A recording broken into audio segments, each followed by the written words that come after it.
भाई आप में से मुझे मिला के भी हम में से कितने लोग किसी आइडियल के लिए अपनी जान दे सकते हैं। नानी मर जाती है 15 की स्पीड पे साइकिल दीवार में मारने में, और कोई आपसे कह रहा है हवाई जहाज फ्यूल से भरा हुआ बिल्डिंग पे घुसा।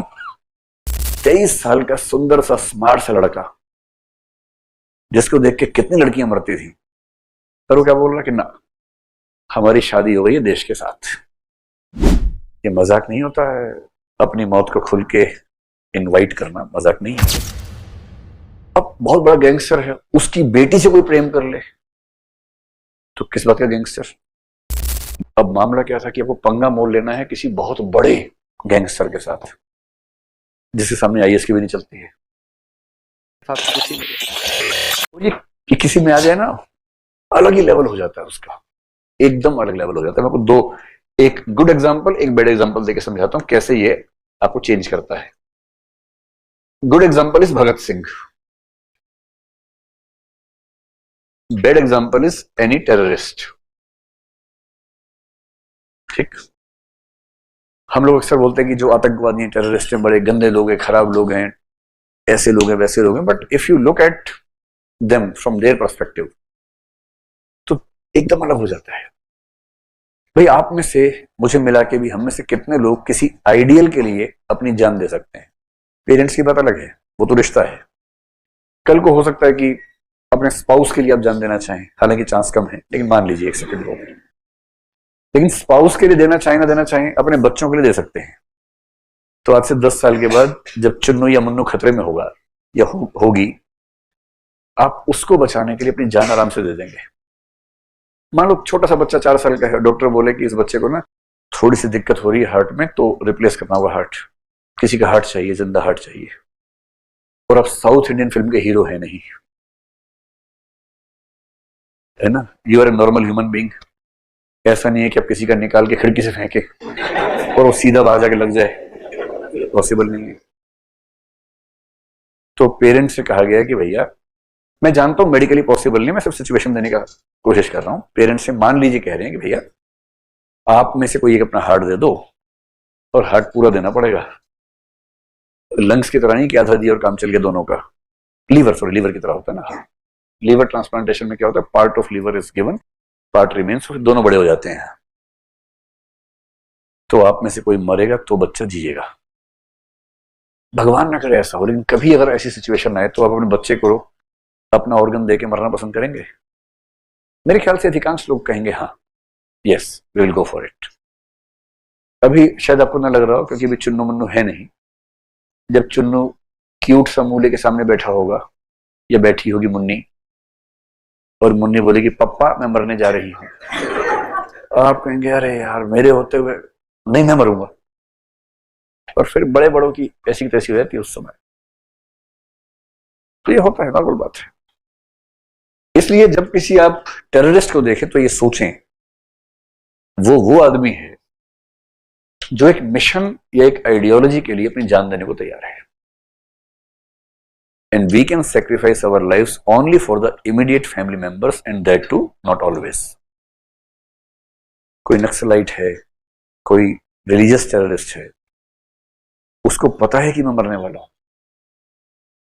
इंडियन पार्लियामेंट पे हमला कर रहा है, उसको अच्छे से पता है कि बचने वाला नहीं हूं, या बॉम्बे पे हमला या 9/11 का हमला। सोचिए, सोच के देखो एक बार कि आप हवाई जहाज चला रहे हैं और आपको वो बिल्डिंग के अंदर घुसाना है, पूरा फ्यूल भरवा के रखा हुआ है ताकि बम अच्छे से फटे, and you are driving the plane, you have killed the pilot or you have somehow managed to remove the pilot from the cockpit, and you are controlling the cockpit because you have the knowledge of how to fly the plane. और आगे 2 pilot बैठे हैं, target क्या है, इस plane को building में घुसा देना है। जो पीछे बैठे उनको समझ नहीं आ रहा क्या हो रहा है, वो सिर्फ उछल कूद मचा रहे हैं, कुछ गड़बड़ हो रही है। इनको कह रहा है कि प्लेन को बिल्डिंग में घुसा देना है, और ये सीधे प्लेन को बिल्डिंग में ले जा रहे हैं, और इनको पता सबसे पहले हम मरेंगे।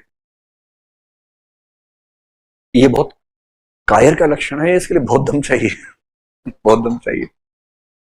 कभी 10-20 की स्पीड पे साइकिल लेके दीवार में मार के देखो। 10 की स्पीड तो नॉर्मल होती है, साइकिल में खास नहीं होती है। सिर्फ 10-15 की स्पीड पे साइकिल चलाओ, ब्रेक पकड़ा था ना, दीवार में मारो एक बार, उसके बाद क्या होता है, हाथ वहीं रहता है, सिर आगे निकल जाता है, सिर दीवार में जाकर ठक से लगता है तो फिर फुवारे छूटते हैं। नानी मर जाती है 15 की स्पीड पे साइकिल दीवार में मारने में, और कोई आपसे कह रहा है हवाई जहाज फ्यूल से भरा हुआ बिल्डिंग पे घुसा, and you know that as soon as the plane is touched with the building I will be the first person to die, and not a good death, it will be a very bad death. जल के मरना है, जिंदा जल के मरना है। And if someone is doing this even after knowing everything, वो कौन सी चीज है जो उससे ऐसा करवाती है? And this is known as courage of conviction that my objective is appropriate and ethically just. आप किसी का ब्रेन वॉश करके उसे कन्विंस कर सकते हैं कि तुम जो कर रहे हो वो ठीक कर रहे हो। नक्सलाइट्स करें तो भी यही होता है, उनको पता मरेंगे तब भी करते हैं। अच्छी सेंस में कौन? भगत सिंह कर रहा है। 23 साल का सुंदर सा स्मार्ट सा लड़का, जिसको देख के कितनी लड़कियां मरती थी, पर वो क्या बोल रहा कि ना, हमारी शादी हो गई है देश के साथ। और जब उसको मरने की जरूरत नहीं है, फाइट है दोस्तों में, कौन मरेगा कौन मरेगा, मैं मरूंगा मैं मरूंगा मैं मरूंगा, and then finally he was given the chance and he threw the bomb in the parliament and then for the case and finally died. ये मजाक नहीं होता है, अपनी मौत को खुल के इनवाइट करना मजाक नहीं है। And this happens when you have a courage of conviction. Normally, I give 2 examples of current times to explain this concept. One is Nirbhaya's mother. आपके नोट्स में जिक्र भी होगा। और एक लेडी का नाम मैंने भूल पाता, who is known as नीलम कटारा। आपके नोट्स में कटारिया लिखा हुआ है, she is not Kataria, she is नीलम कटारा।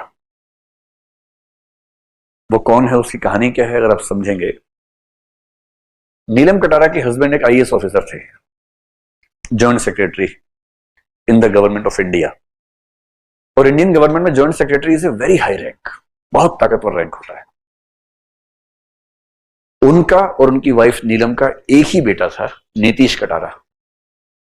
अब सोचिए कि सीनियर IAS है, एक ही बच्चा है।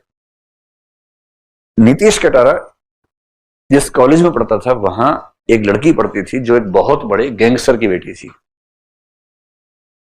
यूपी की बात है। उस लड़की का नाम शायद भारती था, और दोनों में आपस में प्रेम हो गया। अब बहुत बड़ा गैंगस्टर है, उसकी बेटी से कोई प्रेम कर ले तो किस बात का गैंगस्टर? गैंगस्टर वो जो सबकी बेटी से प्यार करे, सबको उठा के ले आए। उसकी बेटी से कोई प्यार कर ले तो कैसे वो सहन करे? तो एक दिन नीतीश और कॉलेज के सारे फ्रेंड्स एक शादी में गए, वो लड़की भी थी, ये भी था। तो जैसा केस चला बाद में, उस लड़की का भाई अपने 1-2 फ्रेंड्स को लेके वहां आया, इसको बोला चलो बात करेंगे थोड़ी देर, ले गए तो उसका मर्डर कर दिया। अब उसकी मां को पता लगा। अब मामला क्या था कि आपको पंगा मोल लेना है किसी बहुत बड़े गैंगस्टर के साथ, जिसके सामने IAS की भी नहीं चलती है। बट देन शी डिसाइडेड कि मैं चाहे मर जाऊं, मैं छोड़ूंगी नहीं। और केस शुरू हुआ लोअर कोर्ट में, सेशन कोर्ट में होता है मर्डर के cases. And she fought, she collected all the arguments, evidences, she appeal to the court to change the जज। शी हैड हर ओन जज, सॉरी, ये जो वकील होते हैं ना, पब्लिक प्रोसिक्यूटर के बजाय दूसरे को उसने अपॉइंट करवाया। खूब धमकियां मिली, बार बार खूब धमकियां। Lower court, high court, supreme court, उसका एक ही सपना था कि फांसी दिलवानी है इसको। इस बीच में उसके हस्बैंड की भी डेथ हो गई during the process of justice. Now she was alone, all alone in the family, no one else was there in the family. And finally from the supreme court she got life imprisonment. She could not get the death penalty, but life imprisonment she got. And then, since she had no son, not even husband now she is working with an NGO of her own to support such people who have been killed or maybe tortured by anyone in power. अब उनके cases लड़ती है। तो आप सोचो कि इसमें कितनी धमकियां मिली होंगी। ये करेज कहां से आता है? इस कन्विक्शन से कि मेरा बेटा मरा है, जस्टिस तो लेके मानूंगी, और और सीधे बोलती थी कि मेरा मर्डर करवाना करवा दो, उससे कम में मैं पीछे हटूंगी नहीं. You have only one option to stop me, just kill me. And you have killed so many people. For you, I am just one more. But if you don't kill me, I will not leave your son. इस mindset से वो case लड़ती रही and finally she got justice. क्या हुआ? आप सब senti हो गए बहुत ज्यादा. मुझे लगा कि 1-2 सेकंड में देखता रहा आप लोगों के चेहरे बहुत ही क्यूट टाइप के लग रहे थे कि बस अभी आंसू निकलने वाले हैं. फिर मुझे लगा ज्यादा हो जाएगा. सो दिस इज, एक मिनट, तो इसको बोलते हैं करेज ऑफ कन्विक्शन. समझ में आ गया करेज ऑफ कन्विक्शन?